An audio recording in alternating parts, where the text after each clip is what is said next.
Okay guys, welcome back. So I'm going to tie a wee variant of the Bleeding Wulff, which is a great fly. Don't know if many people know of it, but this is my take on it. So the hook in the vise is a Kamasan B170 in size 10. So this is basically, it's a great dry fly hook, the B170 for Loughs. It's a light wire.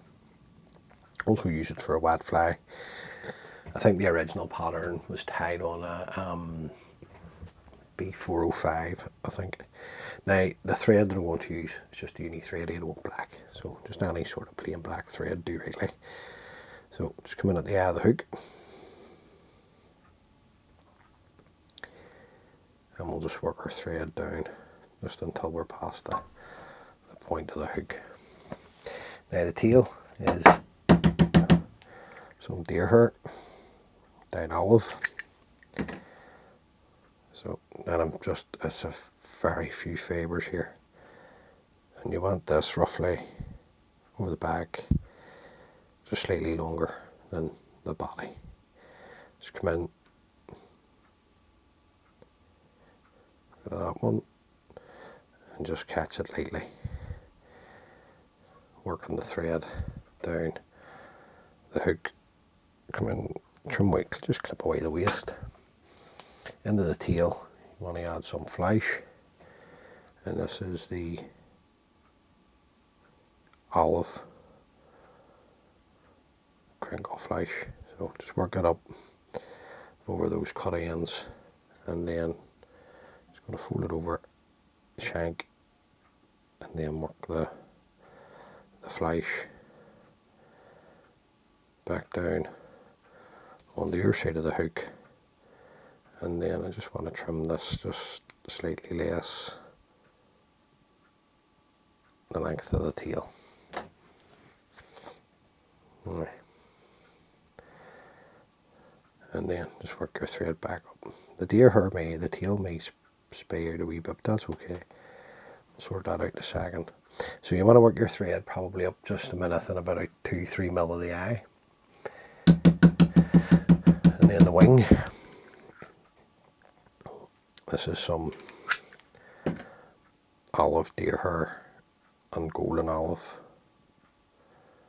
deer hair, dyed of course.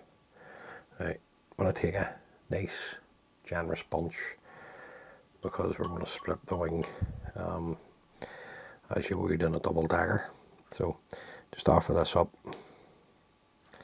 get the length that you would like. Let's see, probably roughly the length of the shank. It is meant to represent a mayfly or an olive, so just come in, nice tight pinch and loop, one turn, back in again, another, and another. Now, just bring your thread, I'm trying to do this slowly, bring your thread back to catch in the deer hair tight to that point there. Just forget about this part at the minute, and you just want to come in and cut away the waist. Just bring this forward. Doesn't want to move, just bring it back. Bring your thread back up. I'm trying to keep my fingers out of the way here. Back up tight against the deer hair. Lift the deer hair up, get a few turns in front. Now while it's up, we're going to post it just slightly to help control it a wee bit better. So round once, twice, 3 times, bring it back forward, and then we're going to come down just over the, I don't try to be too tidy here guys, because this is it's all going to get covered in the end, and it'll look nice when we're finished. So just bring the thread down tight onto the tail and the rib. So this is, many of you have seen this used before. This is organza ribbing. This is the Italian options, organza ribbing. So there you go, that's the code 469, so moss green, and you just cut this up the edges till your desired length of what you want the fibre length to be. Now there's running fibres that run up. You have to pluck those out, and that'll give you your rib like this. So just want to trim to the leading edge. Come around with a nice tight turn. Just make sure this is well tied in, because this is virtually what's going to hold the whole fly together, because it's your rib. Just get rid of that wee fibre up onto the wing again and just work it up, and then just come back down, tight up against it. Now the body, this is Muskrat and genuine red seal's fur. Just blend it together. So just offer this onto the hook, or the thread, sorry. Slide it up. Just catch it in and move this up as you go, and just tighten the dubbing as you're heading up. Right. Just up to there, because the reason why it's called the Bleeding Wulff is because we're going to put a red collar of seal's fur on. Now you're looking 3 to 4 turns of your rib, just space it out.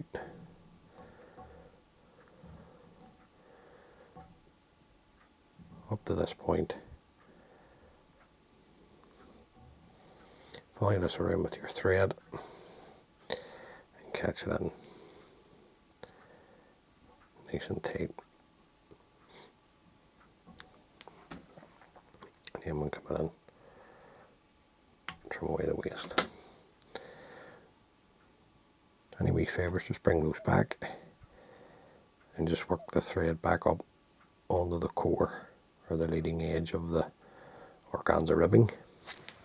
Then you want to come in, this is your genuine seal's fur, dyed this blood red, small pinch.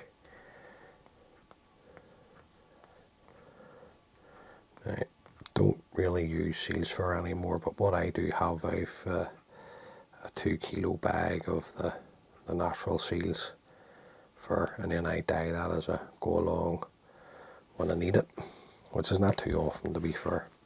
Now we're just going to finish the thorax off with the Muskrat dubbing mixed with the red seal's fur. So just want to dub that on, slide it up, a couple of turns in round the back, and then come in, and you want to try and split this wing best you can 50-50. So just have a wee check.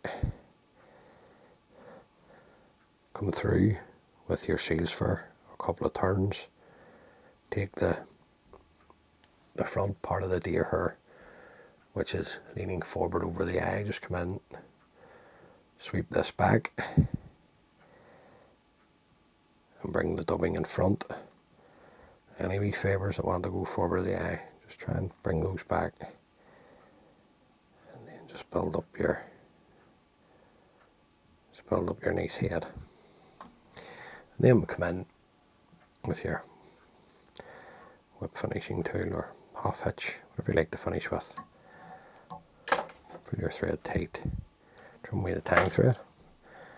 Right, just have a wee look here, make sure all the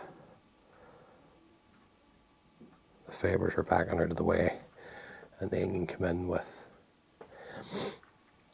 a small drop of varnish just onto the eye, just basically plump it onto the eye, back in with my needle, clean the eye, get another fine point dubbing needle, and just make sure the eye is clean.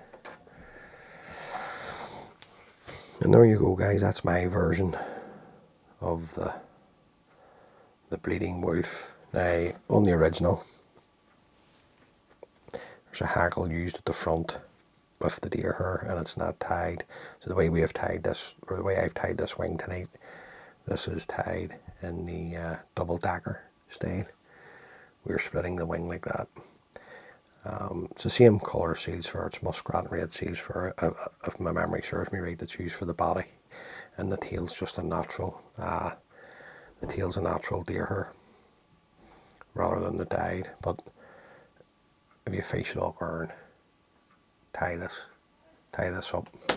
It's a great fly. So there you go, guys. As always, many thanks for taking the time to view the video. It's greatly appreciated. If this is the first time watching one of my videos, what can I say? Please consider subscribing. It just helps the wee channel grow. And until the next time, be good. If you can't be good, be careful. And all being well, I'll catch you on the next one. Thanks, guys. Bye.